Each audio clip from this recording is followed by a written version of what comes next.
কৃষ্ণের যে নিয়ে যাওয়ার যে ব্যবস্থা, সেই গুরুদেবই করতে পারে না, আর কেউ ভব সংসারে। আজকে এই যে গুরু সেবা এবং গুরু ভক্তি, গুরু সেবা এবং গুরু ভক্তি কি, গুরু সেবা এবং গুরু ভক্তি কি আছে, তোমরা সবাই মোবাইলে উঠে নিতে পারো, জগতে এর আলোচনা আর না হতে পারে। তাহলে গুরু সেবা এবং গুরু ভক্তি কাকে বলে? গুরু সেবা এবং গুরু ভক্তি কাকে বলে? প্রতমঞ্চ গুরু পুত্র ততচ্চ মামস শরণম পূর্ণ সিদ্ধি মাগো প্রতি আনত নিষ্কাম ফলম হবে। হরিভক্তি বিলাসে আছে যে শ্রী ভগবান বলেন, অগ্রে গুরুর পূজা করিয়া পরে আমার পূজা করিবে। হরিভক্তি বিলাসে ভগবান বলিয়াছেন যে অগ্রে গুরুকে পূজা করিবে, গুরু পূজার পরে আমাকে পূজা করিবে, তাহলে আমি সেই পূজা গ্রহণ করি। কিন্তু কেউ যদি গুরুকে বাদ দিয়ে আমার পূজা করে, পরে গুরুদেবকে পূজা করে, তাহলে ওই পূজা আমি গ্রহণ করি। তাই জন্য তোমাদের সবাই শেখানো হচ্ছে অগ্রের গুরুদেবকে স্নান করাতে হবে, গুরুদেবকে তিলক রচনা করিয়া বসিয়ে তারপর ওনার কাছে আদেশ দিতে হবে, হে শ্রী গুরু মহারাজ, আমি অন্য দেবীকে সেবা করবো, আপনি আমাকে আদেশ দিন, আমি ঠাকুর সেবা করতে পারি। তখন মনে মনে ভাবতে যে গুরুদেবের আদেশ দিয়ে আসে, যাও তুমি এবার ঠাকুর সেবা করো।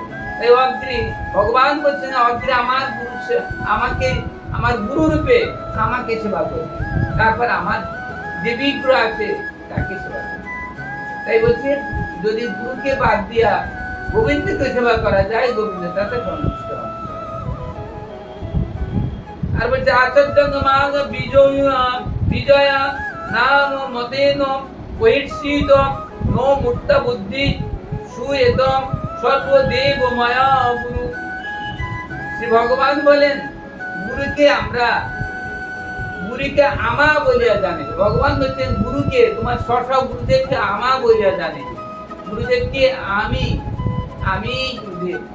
ভগবান বলছেন প্রত্যেকের গুরুদেবকে মনে করবে আমি, মানে স্ব গুরুদেবকে ভগবান বলে মনে করবে।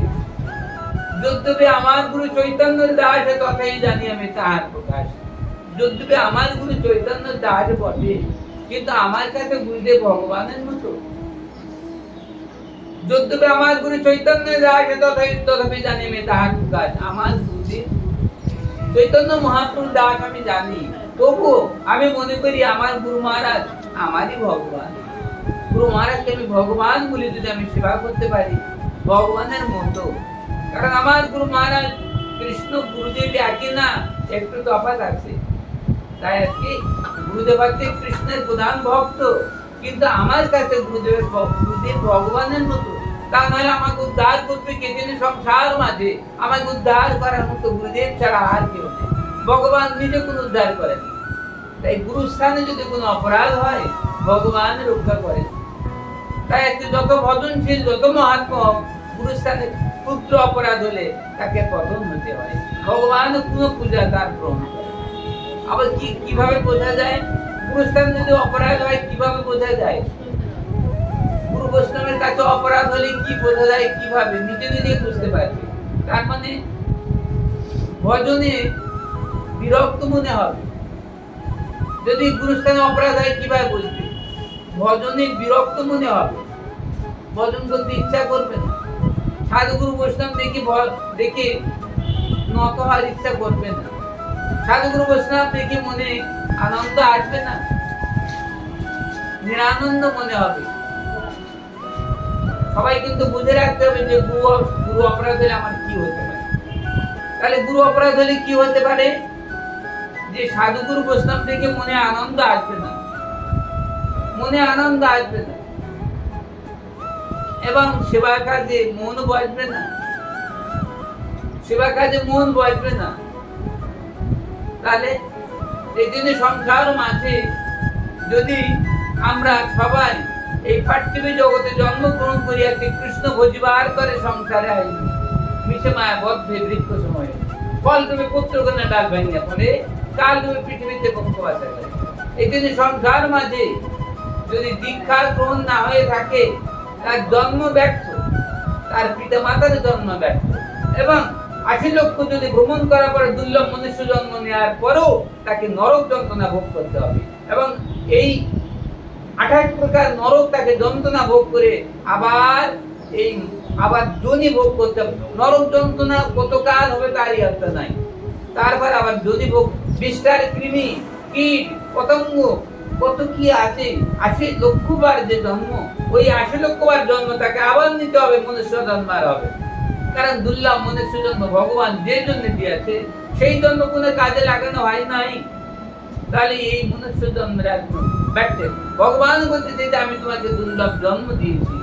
80 লক্ষ যদি করিয়া ভ্রমণ করে আসা যাওয়া জীবের হলো আকারা। 80 লক্ষ যদি করিয়া ভ্রমণ আসা যার জীবের হলো আকারা। আজকে ওরে মনরে তুমি কি ভেবেছো সুখাম, ওরে সুপথ ছাড়িয়া কুপথে গমন, এ তোমার কেমন বুঝো। আরে সাবার জনিতে ক্রমে যে জন্ম হইয়া 20 লক্ষ। গাছপালা জন্ম হয়েছে আমাদের আগে আবার গাছপালা হয়েছিল 20 লক্ষবার। 20 লক্ষবার গাছপালা হয়েছে। কত গাছ হতে হতে তারপর আমাদের বৃক্ষ জনি হয়েছে। এই আমাদের তুলসী বৃক্ষ হয়ে আমাদের জন্ম নষ্ট, বৃক্ষ জনি শেষ হয়েছে। 80 লক্ষ। তাহলে এখানে সাবার জনিতে ক্রমে যে জন্ম হইয়া 20 লক্ষ। আরে জলজন্ত মাঝে 9 লক্ষ, আবার জলেতে বসতি ভক্ষম, আবার 11 লক্ষ ও কৃমিতে জন্ম। 11 বার 11 লক্ষ কৃমিতে জন্ম, আবার 10 লক্ষ জনি পক্ষ, আবার পশুর মাঝারে ক্রমে 30 লক্ষ, আবার মানব 4 লক্ষ। 4 লক্ষ আর মানব জন্ম, মানব 4 লক্ষ, আবার মনুষ্য আসিয়াম উচ্ছিত 2 লক্ষ, আবার শূদ্রাদি 7 আবার ব্রাহ্মণ কুলেতে ওরে একবার তাতম নাই কোয়ার। এত কাল ধরে এই 80 লক্ষ যদি ভ্রমণ করার পরে 4 লক্ষবার মানব জন্ম হয়েছে। আমাদের এই সুন্দর মানব জন্ম জ্ঞান বিবেকধারী পূর্ণাঙ্গ মানব আমরা 1 লক্ষবার 4 লক্ষবার পরে তারপরে এই মানব জন্ম হয়েছে। আগে মানব, বন মানুষ, সাঁওতাল মানুষ, অনাঢ্য মানুষ, কত কি মানুষ আগে হয়েছিলাম। তারপরে আমরা এই কৃষ্ণ ভক্ত হয়েছি। গুরু মহারাজের কৃপায় দীক্ষা গ্রহণ করে আমরা ভজনশীল হতে পেরেছি। আমাদের আর কখনো পতন হবে। যারা কৃষ্ণ মন্ত্রে দীক্ষা গ্রহণ করতে পারছেন না, করেছেন, তাদের আর পতন নাই, তাদের আর নরক যন্ত্রণা ভোগ করতে হয় না। যে 28 প্রকার নরক আছে, গ্রীষ্মকালে আগুনের মানব তৈরি করে আগুন হলাহল দিয়ে পড়ানো হবে, বিভিন্ন কষ্ট, জমের ওখানে শাসন, এই শাসনে আর ভোগ করতে হয় না। যারা বিষ্ণু মন্ত্রে দীক্ষা গ্রহণ করিয়াছেন তাদের আর এই জমালোকে যেতে হয় না। তাদের যদি আবারও জন্ম হয়, আবার এই সবগুলি জন্ম হবে, এই মানব সুন্দর মানবগুলি জন্ম হবে ভজন করার জন্য, এবং তার গুরু মহারাজ আবার তাকে ভজন করার জন্য ব্যবস্থা করবে। তাকে আর অন্য জনে ভোগ করতে হয় না। তাই জন্য দুর্লভ মনুষ্য জন্ম সতসঙ্গে, দুর্লভ মনুষ্য জন্ম আমরা সেই ভগবানের প্রেরিত জন যিনি গুরু মহারাজ, তার কাছ থেকে মন্ত্র দীক্ষা গ্রহণ করিলেই আমাদের আর কখনো জমালোককে যেতে হয় না, জমের শাসন আর আমাদের ভোগ করতে হয় না। আমার অনেক কীর্তনের মধ্যে লেখা আছে। তাহলে জম আমাদের আর কষ্ট দেন না। যারা যারা বিশ্ববৃত্তম নিরক্ষ আয়তম, মানে রিক্ত হস্তে রাজা, গুরু এবং চিকিৎসকের সহিত সাক্ষাৎ করিলেন। শুধু হাতে কোনো রাজার পাশে যাবে না, শুধু হাতে কোনো গুরুদেবের পাশে যাবে না, এবং শুধু খালি হস্তে চিকিৎসকের কাছেও যাবে না। কিছু অর্থ নিতে হয়, কারণ সেখানে যে প্রয়োজন হয় সেই প্রণামী দিতে হয় না। গুরুদেবকে ধন্যবাদ করতে গেলে প্রণামী দিতে হয়। ভগবান বিষ্ণুকে